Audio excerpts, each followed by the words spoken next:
You're listening to AI PRISM from Seoul Economic Daily. Are these three infrastructure signals a market entry window, a regulatory trigger, or a partnership structure you need to move on before incumbents lock it in? It's Wednesday, June 17. Let's look at what this means for startups and entrepreneurs in Korea. Yeah, let's get into it. So our mission for today's deep dive is to really unpack this latest intelligence from Seoul Economic Daily. I mean, we're looking specifically at how these #KOSPI listed cables are moving aggressively to define the core AI and fintech stacks. Right. Which is, creating an incredibly tight window for you as the founder to position your startup before the cement completely dries. That's exactly right. I mean, you really can't navigate this market without understanding the mechanics of what the incumbents are building right now. Definitely. We need to look at the physical infrastructure first because that essentially dictates everything else. LSCUS invests $50 million, approximately 76 billion won, to double AI data center cable production capacity in North Carolina. Oh, wow. So they're really doubling down. Oh, absolutely. And the market is immediately rewarding that capacity.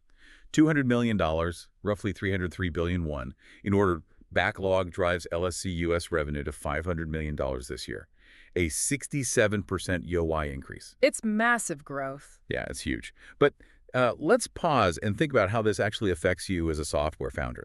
Instead of that old picks and shovels gold rush metaphor, think of these AI transmission cables like massive high-speed rail lines. Oh, I like that. Right. They absolutely must be laid down before anyone can even think about building the actual train stations. If you don't lay that heavy-duty track, no data trains run. A perfect way to visualize it. And, those terminal stations are already being claimed. SK Telecom's Nvidia partnership launches its first AI factory in Korea in 2027. Okay, wait, 2027. So here's my pushback. If massive cables are locking down the high-speed rails and they're building the terminal stations, are startups just, completely shut out of the hardware game entirely? The physical hardware layer. Yeah.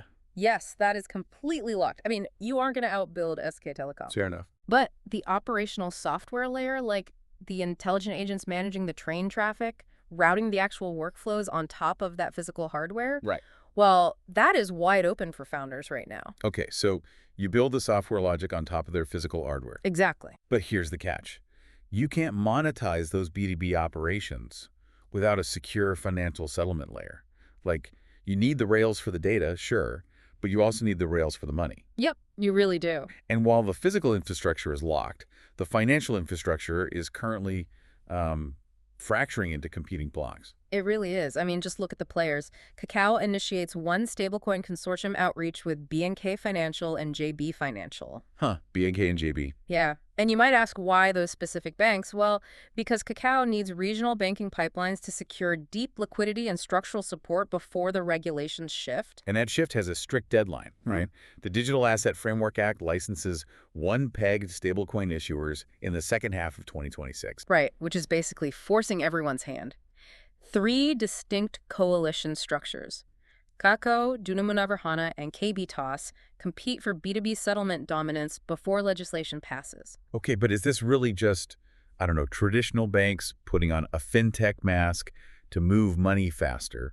I mean, how does a nimble startup even play in this arena when it's dominated by 3 massive coalitions? Well, it's not just about transaction speed. That's the thing. Oh, it's not? No, what they are actually fighting over is this brilliant concept from Nexon CEO Kang Dae-hyun called contextual capital. Contextual capital. Okay, break down what that actually looks like in practice. So it is the ultimate product moat. It isn't about pure technical capability, It's built entirely by the accumulated time you spend with your users. Interesting. Yeah, so for a B2B startup, this means if your software deeply integrates into a client's daily workflow, right, learning their specific approval chains, their unique vendor habits, their daily friction points, that operational intimacy is your capital. Like becoming totally embedded in how they work. Exactly. These giant stablecoin coalitions have the currency infrastructure, sure, but they don't have that granular user context. They will eventually need it.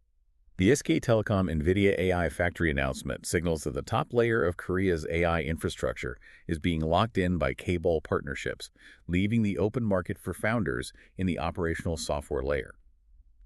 Meanwhile, the one stablecoin race is creating a rapidly closing regulatory window where B2B fintech startups must position within one of 3 forming coalitions before the Digital Asset Framework Act passes.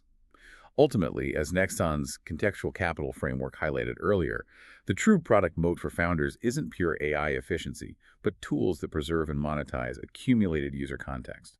Which basically leaves you with a critical question to map out today. Like, if the incumbents are aggressively locking down the literal data pipes and the currency, what irreplaceable user context are you building right now? Right, exactly. What deep workflow knowledge are you capturing that will force those very incumbents to partner with you tomorrow? That's today's AI PRISM Founders. This episode was produced with AI assistance based on solely economic daily reporting and reviewed by a human editor. AI PRISM is a One Eye for All award-winning series. We'll be back tomorrow. You've been listening to AI PRISM from Seoul Economic Daily.